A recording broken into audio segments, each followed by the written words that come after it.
তোমরা যখন সবক পড়ো তখন সবকের সময় সবক এমনভাবে ইয়াদ করবা যে শোনানোর সময় যেন টুকা না যায়। সবক শোনানোর সময় কি যেন না যায়, টুকাও না যায়। আর হুজুররা আপনারা যে সবকের মধ্যে টুকা খাবে ওই সবক নিবেন না, উঠায় দিবেন। এখন কি আপনাদের প্রশ্ন হলো, হুজুর তাহলে তো একজন ছাত্ররও সবক হইতো না, না হোক একদিন হইতো না, 2 দিন হইতো না, 3 দিন হইতো না, 1 সপ্তাহ হইতো না, 20 দিন হইতো না, 25 দিনের দিন যায়, ঠিক হইল। মাদ্রাসার এটা আইন, নিয়ম থাকতে হবে লিখিত। কোনো ছাত্র সবকের মধ্যে টুক্কা খাইলে সেই সবক নেওয়া হবে না, ফিরতি সবক নেওয়া হবে না। ফিরতি মানে একবার টুকা খায় ধাক্কা দিয়ে উঠে দিয়েছেন, সলিমুদ্দিন আবার আইসে ফজরের পরে আপনার শোনাবার লিগে নিবেন না। আপনার কি বেতন কম দিতে আছে? এক ছাত্র সবক না হলে 500 টাকা বেতন কমে যাইব, কিন্তু আমার তো সমস্যা নাই। মাগরিবের পরে এই যে ডেস্ক বাইরে আই, এই যে তোমাদেরকে এত বুঝাই, তোমরা তো পড়ো না, তো উস্তাদের কি দোষ? মাদ্রাসার আজকে থেকে নিয়ম করবেন টুক্কা বিহীন সবক হতে হবে, 1 নাম্বার। 2 নাম্বার, সবক তারাবি স্টাইলে হইলে চলবে না, হদর তেলাওয়াত লাগবে, হদর তেলাওয়াত। এইভাবে 1 পারা সবক পড়ায় দেখেন, 1 পারা, ওই 1 পারার 7 সবক ও জীবনেও বলতো না।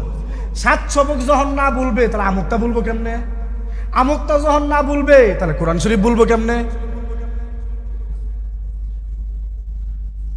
আমাদের একটা সমস্যা, এক এক গ্রুপে 15, 16 জন, 20 জন করে ছাত্র দিয়ে রাখে না। 15 জনের বেশি দিবেন না,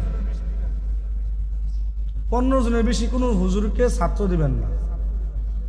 আর আপনিও কোনো ছাত্রের আমকটা তারাবির গতিতে শুনবেন না,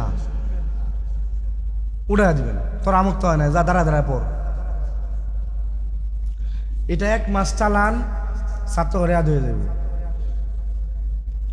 ওই যে একটা কথা আছে না, ফান্দে বললে বগা কান্দে, ফান্দে ফালায় করতে মায়ের দিতে পারো না, মায়ের দিলে গার্জে না কি কয়, হুজুর টেয়া কি দেয় মায়ের দেওয়া লেগে, এই বক্তব্য দেয় না, তো কোন দিকে যাবেন?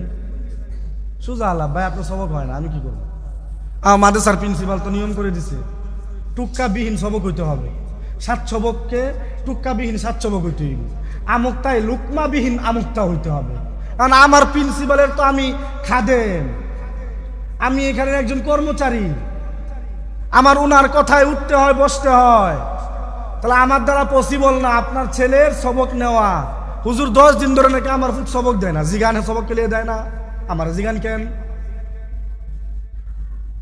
আপনার পোলারে জিগান, আপনার পোলা দুধে দেওয়া তুলসী পাতা জিগান, এখানে হুজুরদের কি দোষ? তোমরা পড়ালেখা ভালো করে করো না, হুজুরদের কি দোষ? হুজুররা কি করবে? কতটুকু বুঝানোর পরে আমার মতো ব্যক্তির কাছে মুহতাম সাহেব এসে বলতেছে যে ছাত্র রেয়াত থাকে না, হুজুরদের কথা মানে না। কোন ধরনের ছাত্র? তুমি সবকটা পড়বা এমন সবক, ফজরের নামাজের আগে অবশ্যই সবক শেষ হতে হবে। ফজরের পরে কারো সবক শুনবেন না, সে যেই হোক, ফজরের পরে সবক শুনবেন না। তুই মাগরিবের পরে কি করছস? তোর যে সবক হইল না, জিজ্ঞাসা করবেন। মাগরিবের পর থেকে এসা পর্যন্ত কি করছো? হুজুর 14 লাইন হয়েছে, 1 লাইন হয় নাই। তাহলে খাওয়ানোর পরে কি করছো?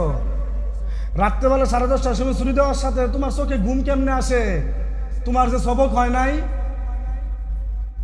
রাত্রেবেলা 10:30টার সময় ছুটি দেওয়ার সাথে সাথে তুমি বেডিংটা করে বন্ধুর সাথে আলাপ শুরু করে দাও, প্রীতির আলাপ, তোমার যে 7 সবক হয় নাই। তোমার যে আমুকটা হয় নাই, এগুলোর উত্তর কে দিবে? আরে ভাই, তুমি তোমাকে ফাঁকি দিচ্ছ, উস্তাদকে নয়। তুমি তোমাকে ফাঁকি দিচ্ছ, নিজের পায়ে নিজের কুড়াল মারতেছ। সেই জন্য ভালো করে পড়াশোনা করো। আজকের পর থেকে উস্তাদরা নিয়ম করে দিবে যেটা, ওই নিয়মের উপরে চলবা।